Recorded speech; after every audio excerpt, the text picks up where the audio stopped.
Donc bienvenue pour le deuxième épisode. Donc aujourd'hui on va apprendre à chiffrer et à déchiffrer un message. Voilà.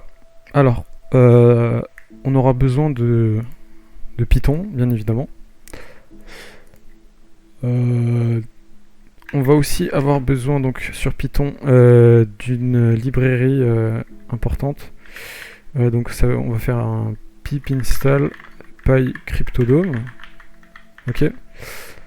Voilà.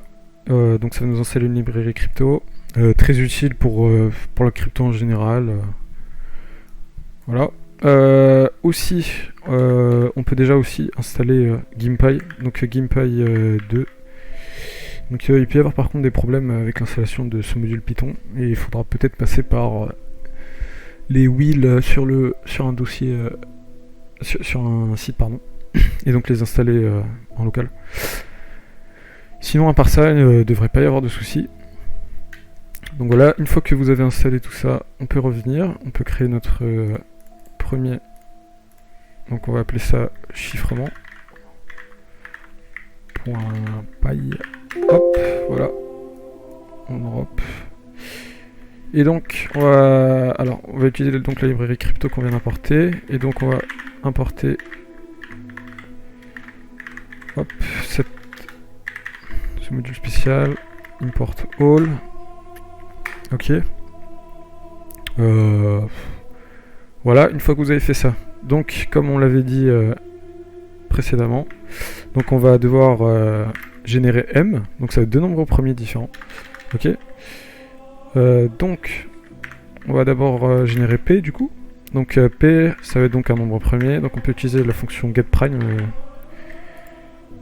du module crypto. Et donc on va générer un nombre premier de 10 bits. Ok. Et donc on va faire pareil pour Q. Voilà. Donc ça va être deux nombres aléatoires sur 10 bits. Et donc N, ça va être égal à P fois Q. Ok. Donc là on peut print notre N pour voir si ça marche bien. Voilà. Donc on a notre N ici. Hop. Ok. Donc maintenant qu'on a N, on va prendre un E. Donc on va prendre un nombre premier, par exemple. On va prendre 5. Non, peut-être pas 5. 7. Ok. Donc là on a notre E. Et maintenant on va aussi mettre notre message. Donc on va dire que notre message c'est salut. Ok. N égale salut. Ok. Et on va faire un byte to long dessus. Hop. Voilà. Et donc, on peut print nos valeurs juste pour voir. Hop. Ok. Donc on a 7. C'est le nombre aléatoire. Et là, donc c'est notre message en valeur décimale. Très bien. Donc maintenant qu'on a ça, qu'est-ce qui nous manque pour chiffrer? Donc on rappelle que C, c'est égal à quoi? C'est égal à M puissance E. Très bien. Modulo N. Ok. Et donc là, on peut print notre C. Donc notre fichier, message chiffré. Mince, attendez. Hop. Voilà. Donc là, on a notre message qui est chiffré. Donc, maintenant, on va essayer de le déchiffrer.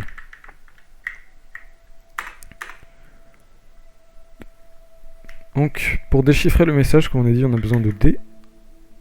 Ok. Et on aura aussi besoin de phi. Donc, phi. Mince. Phi, c'est égal à P moins 1 facteur de Q moins 1.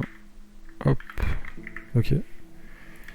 Et D, c'est égal. Donc on va utiliser la fonction inverse de la librairie crypto. Inverse de E. Modulaire phi. Hop. Ok. Donc maintenant qu'on a D, on peut déchiffrer. Donc on sait que M, ça va être égal à quoi? Donc on va utiliser, pour se simplifier la vie, au lieu de mettre à chaque fois des étoiles et des modulos, il y a la fonction po sur Python par défaut. Donc on va faire un po C, D et N. Ok. Et donc là on va print M. Très bien. Et donc là on trouve que M est égal. Alors on va avoir un souci là. Donc parce que on ne génère pas des nombres assez grands ici. Donc on va générer des nombres 100 bits. Hop. Et donc là voilà. Maintenant donc on vient de déchiffrer notre message. Et donc là si on utilise la fonction long to bytes, hop, de ça, et les points de code derrière. Voilà, donc on a notre message salut qui a été déchiffré. Et pour vous montrer le message chiffré, donc on peut faire la même chose. Hop. Par contre on va pas faire de point de décode vu que ça va être du charabia. Voilà. Et donc là on peut voir vraiment que ça n'a aucun sens, strictement. On va faire avec. Voilà. Donc au final, cette partie nous permet de déchiffrer. Donc voilà. Donc maintenant, on a appris à déchiffrer un message et à le chiffrer. Et donc dans le prochain épisode, on verra comment faire notre première attaque sur du RSA. Je vous souhaite une bonne journée et salut!